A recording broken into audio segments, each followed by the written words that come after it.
Home Alone. Finally! I've wanted to talk about this movie forever on my channel. I grew up with this film. This was my film when I was a kid. I must have replayed this VHS tape, I don't even know how many times, all the time. It was always on. I memorized the commercials that took place before Home Alone started, and sometimes the song from this Pepsi commercial still comes into my head. What makes you cool is your attitude, your inner self.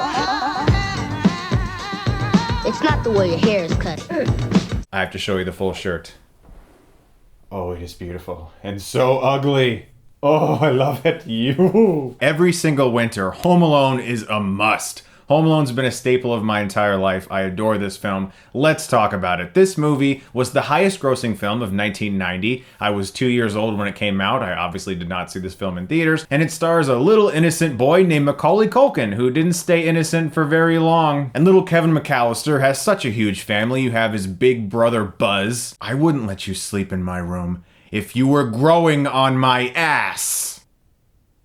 And right now, he feels like everyone's kind of against him. His parents don't seem to like him right now. And then, of course, there's Uncle Frank. Look what you did, you little jerk. And of course, as I'm sure basically all of you know, his parents go on this vacation with all of their family and accidentally leave him home alone. And he has to fend for himself when two burglars, played masterfully by Joe Pesci and Daniel Stern, decide to break into his house for Christmas. I made my family disappear. What can I say that hasn't been said already about Home Alone? Well, when a movie is this popular and so many people have talked about it for various decades already, decades.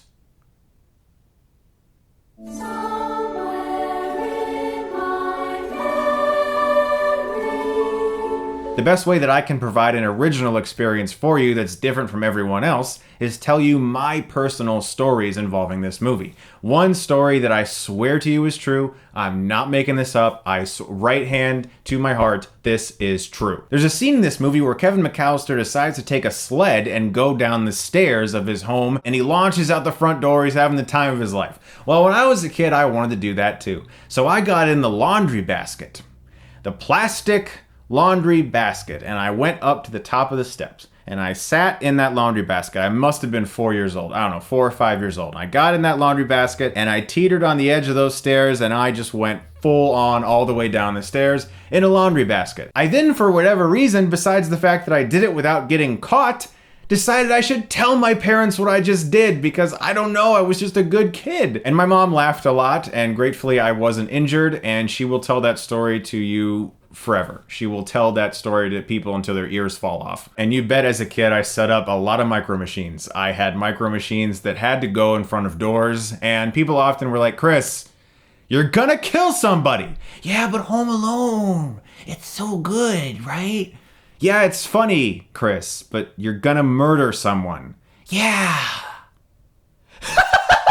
This movie has always had a profound impact on me because it speaks to the kid in all of us at the time. Every kid has that moment where he thinks the family is out to get him. Every kid hates their parents for a few days at some point, or their entire lives, who knows. But there's always that moment when you're a kid where you're like, everyone hates me, I hate my family, I want to be alone, I want to live alone. When I grow up and get married, I'm living alone. Do you hear me? I'm living alone! I gotta say, this is a really well-directed movie. It's not just a fun childhood film. As an adult, I have rewatched this every single year, and I find things each year that I appreciate more about it. Chris Columbus directed this movie, who later went on to direct the first 2 Harry Potter films, and he has a great sense to him visually, and he's really good at setting up jokes, because the humor in this movie is on point. And it's not just the slapstick humor of the booby trap sequence, which we'll talk about. It's actually the editing. This is a really well edited movie. He knows exactly when to put a pause, when not to put a pause, when to speed up the humor. It's really well made. I'm gonna get analytical about Home Alone. I don't care, screw it. There's a scene that has perfect editing and perfect comic timing. It's such a small moment. Here's the scene. Let's wait and see who it is. We work this neighborhood too. Yeah. Supposing the cops finger us for a job and they start asking us questions about a murder in the area. Won't it be nice to have a face to go with their questions? That's a good idea. Of course it's a good idea. Nowadays, they would have cut out that pause before Daniel Stern says that's a good idea. But seeing him sitting there pondering about it for a second just sells his character's true stupidity. And it's genius editing. The entire film has really good editing like that. And Macaulay Culkin genuinely is perfect in this movie. It's one of the best child performances ever. He's amazing in this film. He gave everything that this film needed. He was the kid hero of the 90s. He really was. He was that kid that every single kid was like, yes, I want to be him. I want to be home alone. I want to have all this fun. I want to set up booby traps. I want to steal my brother's BB gun. Buzz, I'm going through all your private stuff. You better come out and pound me.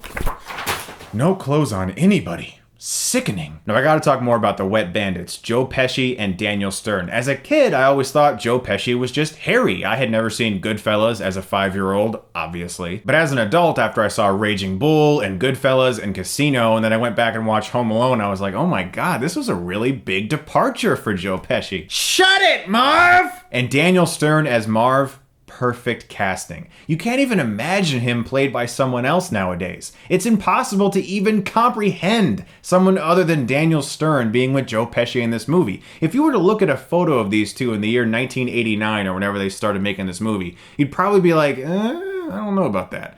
Their chemistry is perfect. We'll come back around 9 o'clock. That way it's dark then.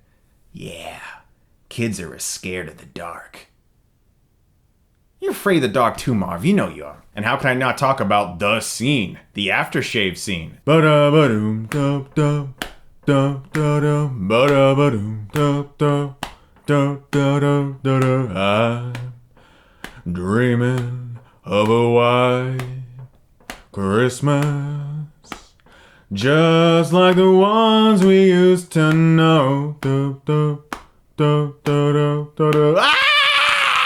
The film also has a great backstory with Old Man Marley, this older guy who walks up and down the streets every night, salting the sidewalks. You see that garbage can full of salt?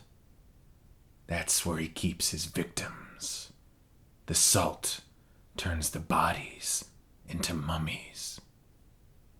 Mummies. It's such a great bait and switch because even John Williams' score, which by the way, of course, is just, it's perfect. There's nothing wrong with it. It's amazing. Even his score sets up this guy to be this really evil person. Every time it pans to him, dum dum dum dum. Do you hear me? I'm not afraid anymore.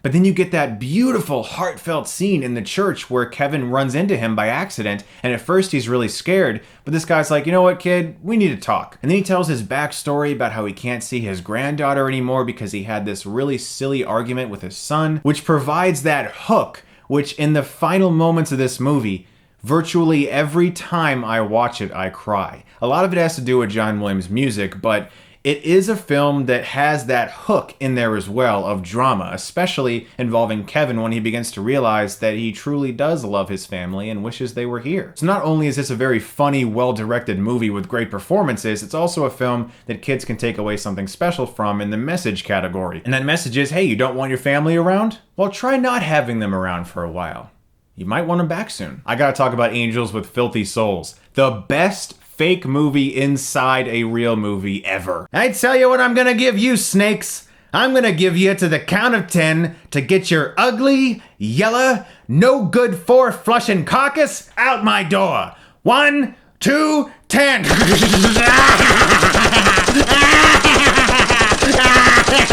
Merry Christmas, you filthy animal. There's such a great setup because you see that tape early in the film and Kevin's scared by it. Then he decides to use it against people in the movie. He uses it against the Little Nero's pizza delivery guy in a great scene, and he uses it against Marv. So the kid is smart. He uses his head. Adults can enjoy watching this kid figure things out. You don't have to be a kid to be like, yay, this movie's entertaining. I like movies. I'm a little boy. As you get older, you're like, that kid's clever. I like that kid. And no scene in this film shows his cleverness better than the supermarket scene. Where's your mom? She's in the car. Where's your dad? He's at work. What about your brothers and your sisters? I'm an only child. Where do you live? I can't tell you that. Why not? 'Cause you're a stranger. It's like the greatest comeback a kid has ever made in a movie. So let's talk about the booby trap sequence. As a kid, this was always the one I was most excited about. I was like, oh shit, the booby traps. Yes, the sequence with the booby traps. We're not gonna hurt you. Yeah, it's Santa Claus and his elf. Be a nice little fella and open the door.